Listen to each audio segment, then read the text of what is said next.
Well, we're going to do a little different video today. We're going to do a video about rockets. I don't do many of those except when we go out and fly with the my local section of the National Association of Rocketry. I am the president of Ventura Rocketeers, and we launch twice a month when the weather permits it.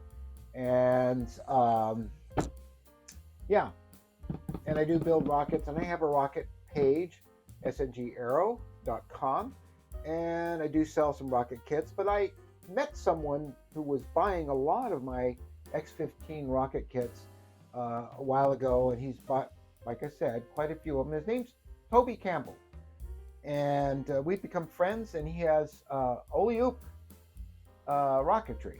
He sells all kinds of hard to find and some not so hard to find rockets that are out of date or out of print that Estes doesn't make anymore. He not only has Estes stuff, but he has some old vintage stuff going way back that people collect. And he's a great guy, and we've been exchanging emails. And recently, it was right before Christmas, I found out that he did have something I've been trying to get for a very long time. That is the Atlas Mercury rocket kit by Estes, and they are highly coveted if you can find one, and he had one. So we did a little trading, and I've got it right here. And before we look at it, again, go to his Facebook page and just type in Oleoop. Yeah, Oleoop, I'll put a link right down there. And go check out his page and all the amazing stuff that he has there. I know I'm going to be back for some of it. So, but let's take a look at this kit. Now, when he got this kit, evidently the bag was open. So he shipped it in this box, which is a range box operations kit, which I wonder, do they still sell that? Inside, I found a number of little things that he sent me that are really pretty darn cool as gifts. And one of them is, if I can get this open, I got it open, and there were a number of things inside here that were really cool. Like this is his company, and it's a sticker which I'm going to put on one of our rocket boxes that we take out to the field. Oleoop, see, Oleoop, and there's his website on a nice little ruler. We always can use those. One of these was inside. You'll recognize that company name. They made these little micro kits, and it's an amazing little kit. I just got to find the motors for your backyard or desk or both. Well, you know it'll be for both, Toby. And of course, this is a 18 millimeter Delta flying saucer, which is really cool. When you put it together, it looks like this. Our friend John Kozik has something similar to that, and I really like this. This is really cool. So, I wonder if it should have been from this end. Anyway, thank you so much, Toby, for all that. So let's take a look inside here. Here's the, this was inside the bag, which gives you, an idea of how big that bag was back then, because look at my hand on it. And this would have been the back side, I guess, of the whole thing. Yes, because it folded like that. So you had that in, or maybe it was in a box. I don't know. But he got this off. And of course, there is the Mercury capsule atop the Atlas booster. This tells you the scale of it. And it's a good sized rocket. And, I love fat rockets. And this has always been one of my favorite rockets of all time. I just love that thing. I mean, yes, it was for a ballistic missile, intercontinental, but they put it to a better use by putting a man on top of it and putting several people in space, John Glenn being one of them, who orbited the Earth with the loose heat shield. There are a number of, I gotta be careful of that because the bags are open. That's part of the escape tower.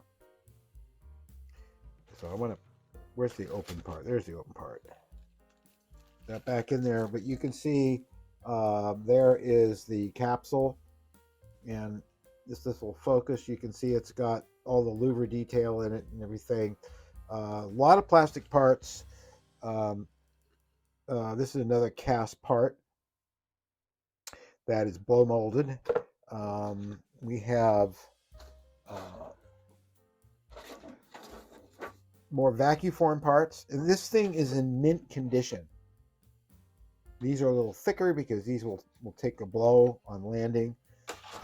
More injection molded parts, which scare me, but I'm tempted to make molds off this stuff just so if I lose a part, I can replace it. Here's this is blow molded, of course, and that would go up top. Yes, that is the tube. To get my whole hand down in there. So I don't know what that is. It's certainly the BT 120 or something like that, but you get an idea, just how big that's going to be. And of course, it doesn't have all the parts on it or the capsule sitting up top. And I believe this is the same scale as the Redstone. Correct me if I'm wrong. So down here, we've got cardboard formers to put the vacuum form parts off for down here at the business end. Here we've got the tubes, the parachute, some balsa parts. These are the fins to keep it stable since this rocket had gimbaled engines. It didn't have any fins on it. There's the launch lugs, the engine tube, some doweling, the decals. It's a great kit. I wanted this kit so bad, and then one day they weren't available anymore. Instructions. Try to keep this whole thing from tipping over. Parts list, and of course, last but not least, the famous Mylar pieces that you can put on. And some of these have a little lift on them, but they're all in good condition. So that's what's going to give it that wonderful shiny look. So I'm going to start putting this stuff back in.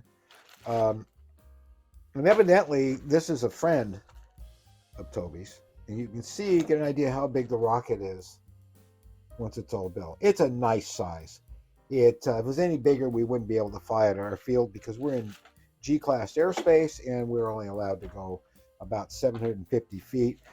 Perhaps as long as there's nobody coming in the sky, and that's pretty much the case where we launch,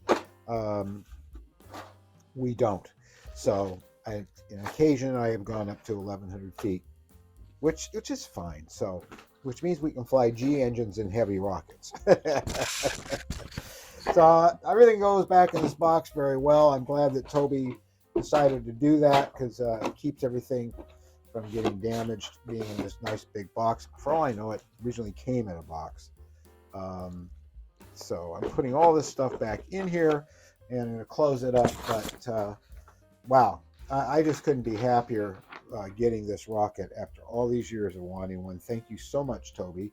Oh my God, look out. I found my selfie stick. And now I can get far enough away from you when I'm doing slot car videos. You can see my slot car t-shirt, but I don't have one on today. So I wanted to thank Toby very much for his friendship and for sending me these rocket kits, especially the Atlas. I mean, that's just incredible.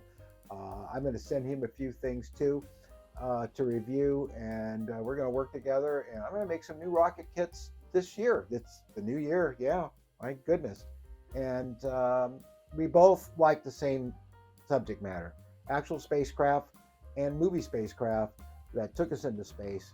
Both our imaginations and realities. So I look forward to that, and I look forward to working with Toby. And again, go check out his website and go check out his Facebook page. And if you're into rocketry, he's got some amazing stuff on his site that I think you'll all enjoy and maybe want to purchase, because I certainly did. So, all right, we'll see you again for another rocket report somewhere along the line. I'm not going to do these regularly, but I am going to do a build video on this, of course, so you can see the Atlas built and you can see it get launched. So thanks for watching. And if you like the video, as always, hit the like button and please subscribe to my channel. We are on the way to 5,000 members. That's